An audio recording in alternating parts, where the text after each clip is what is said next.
অনেকেই বলে যে গোপালের সেবা করার জন্য তুমি এত সময় পাও কি করে? দেখো, তোমার কাছেও যেরকম ২৪ ঘন্টা সময়, আমার কাছেও কিন্তু সময়।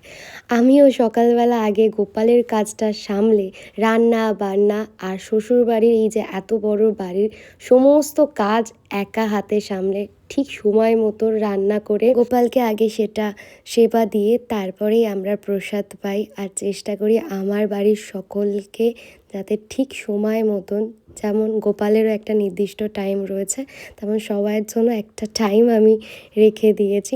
তারপর দিশাকে সামলে, দিশার যেহেতু পড়াশোনাটা আমি দেখি না, কিন্তু তাহলে ওর ক্লাস ওকে সময় দিয়ে যেটুকুনি পারি, হ্যাঁ, শুভজিৎকে একটু হেল্প করার চেষ্টা করি। তারপরে আমারও একটা জগৎ রয়েছে অনলাইন, যেটা তোমরা এত ভালোবাসা দিচ্ছ, সেটাকে আরও দূর এগিয়ে নিয়ে যাওয়ার একটা প্রমিস নিজেকে করেছি।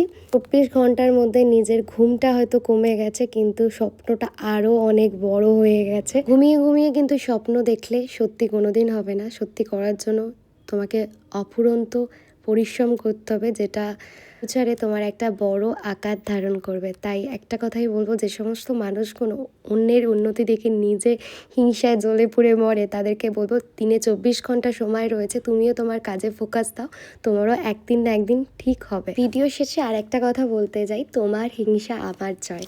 সবাইকে রাধে রাধে।